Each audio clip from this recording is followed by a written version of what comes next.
So, uh, Good day everyone. Today I'll be discussing binary search tree, also known as BST, which is one of the most important data structures in computer science.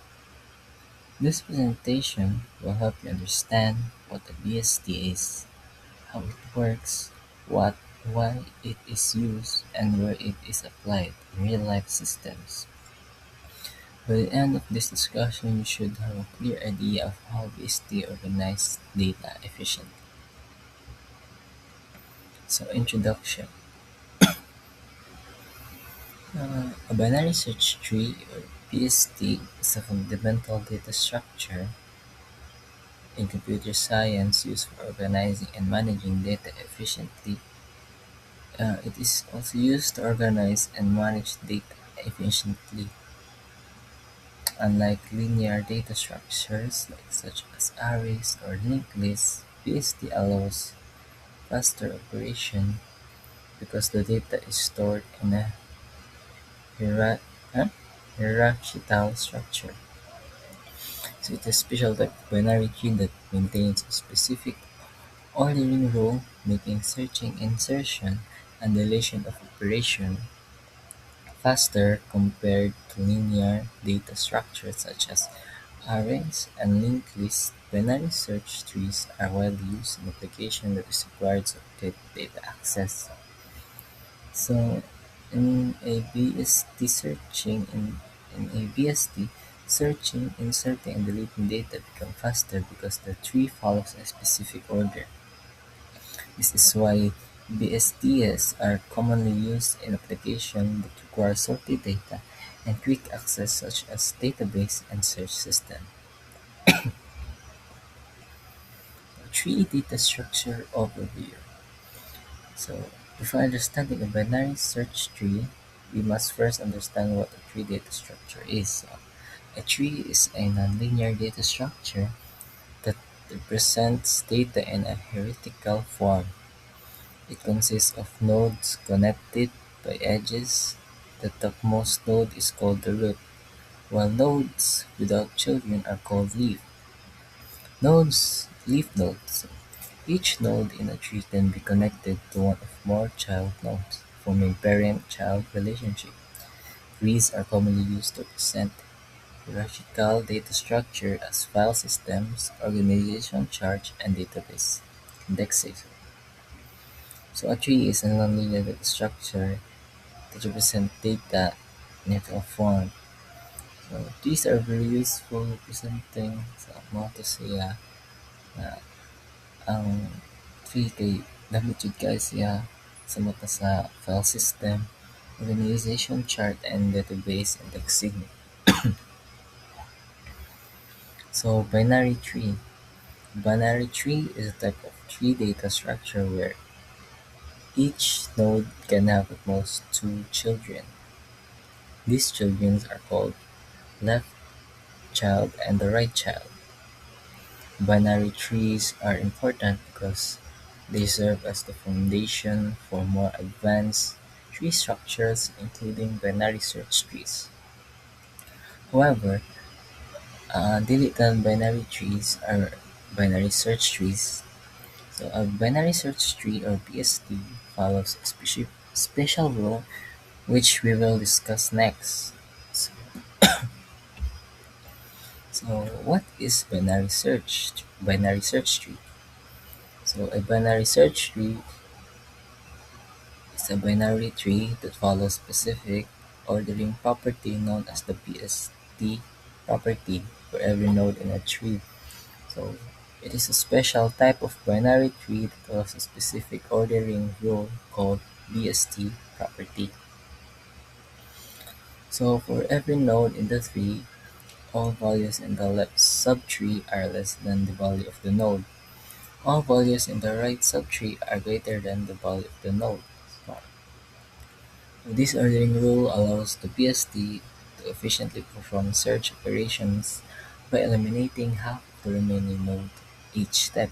So, tungod ani nga rule, searching becomes faster since ang tree mo eliminate man daw siya og half of the remaining nodes every step. So, BST property or binary search tree property. The key rule of a binary search tree is left subtree, parent node, right subtree. So this rule must be followed every node in the tree.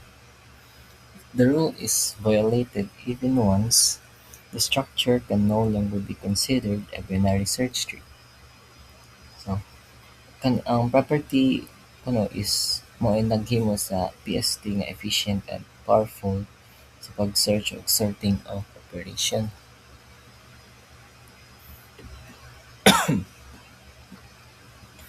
Why use a binary search tree?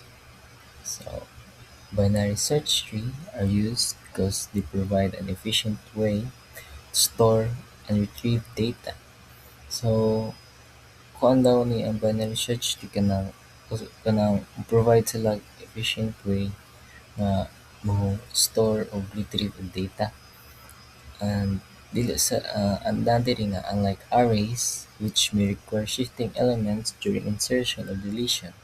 So, di daw siya para sa arrays nga mag-require og mag-shift og elements during insertion or deletions. So PSTS is dynamically adjust their structure. So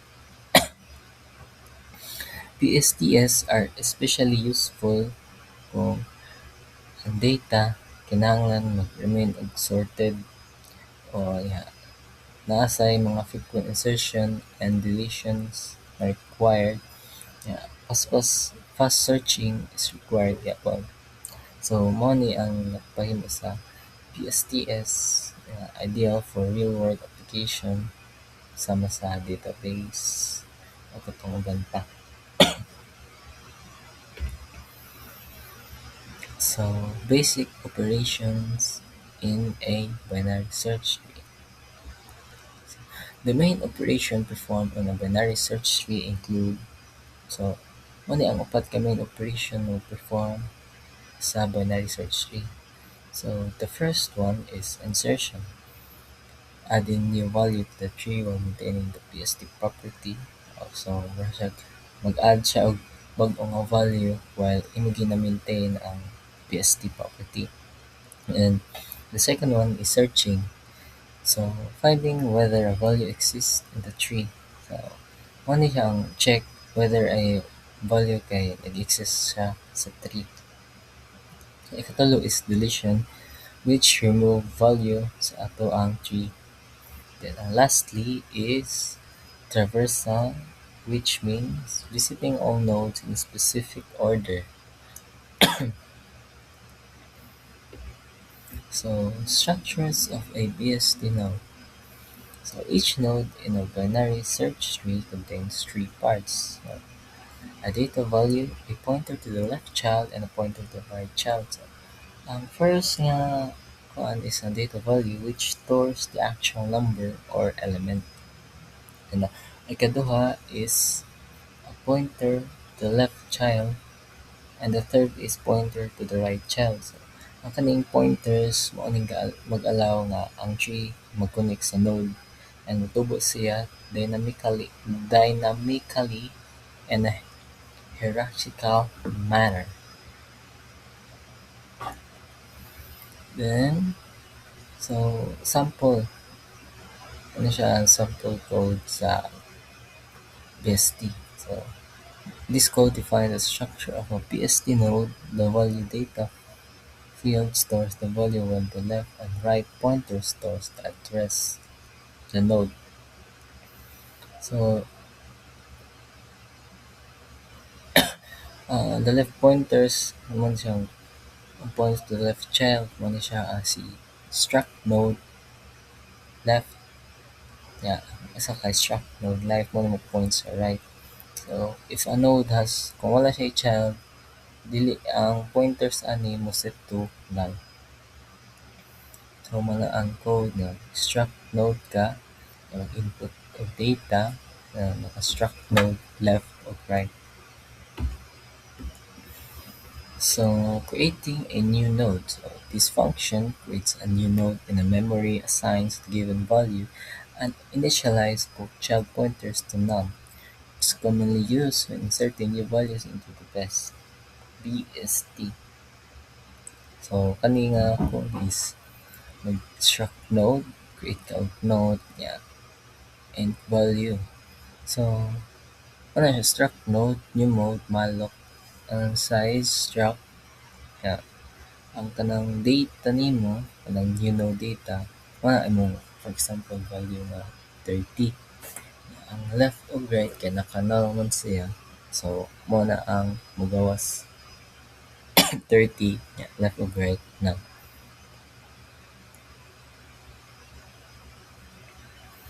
So insertion in a BST. So in this example, values are inserted step by step when maintaining the BST property. So the value 30 goes to the left and 50 while 70 goes to the right. Then 20 is placed to the left of 30 and the 40 is placed to the right of 30.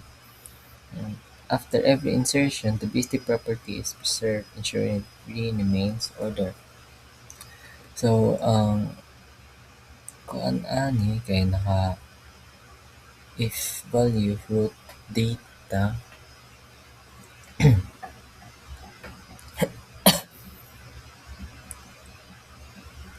so mo ni siya ang code yeah, ang result ani niya kay si 30 kuno nasa left side niya si 70 sa right side ni 50 then si 30 ang kasunod niya 20 40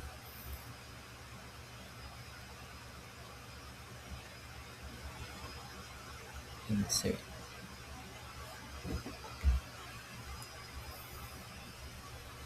So searching in a BST struct node search struct node root in key.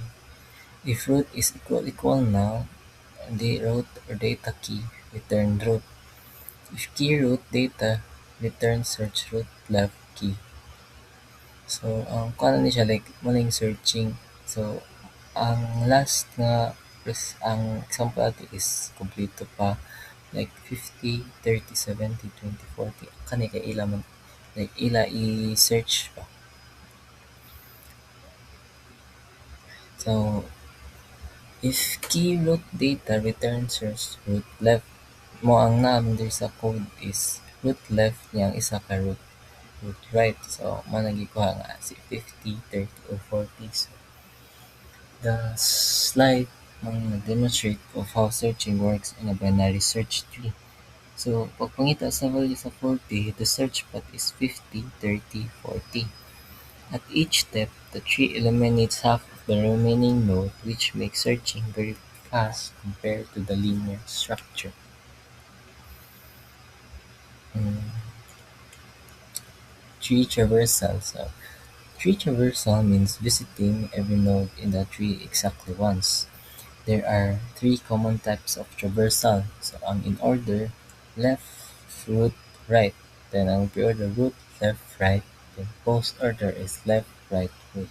So, traversal is important siya for displaying, sorting, or process of tree data.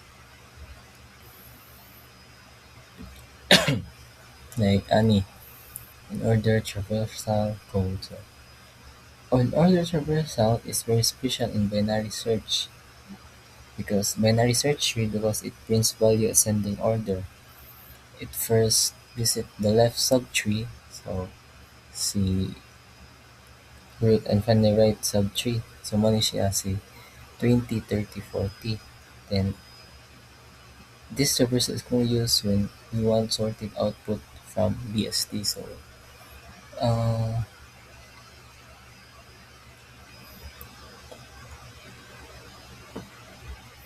applications of a binary search tree. Binary search tree are widely used in real-world application. This includes database indexing, file system searching and sorting algorithms, and symbol tables and compliers. Their ability to maintain sorted data efficiently make them very useful. So binary search are commonly used in database indexing, file system, searching, and sorting algorithm, symbol tables, and compilers. And advantage and disadvantage. Ang advantage is faster searching compared to other arrays, automatically maintain sorted. So, and disadvantage performance decrease if unbalanced and uses extra memory for pointers. So, one advantage of BST is fast sim search compared sa urban array. And it also automatically maintains sorted orders. Yeah. However, disadvantage is that the performance will decrease kung ang tree becomes unbalanced. Yeah. Bukasan daw siya extra memory tungod sa pointers. So, in conclusion, ang binary search tree kay efficient and structured way of sorting data. So, sa pagsunod sa BST property, it allow fast searching, insertion, and traversal. So, pagsabot sa BST is very important kay tungod di mo serve sila og foundation para advanced tree structures and such as AVL trees and reed block trees. So that's all. Thank you for listening. I hope this presentation helped you understand binary search tree clearly.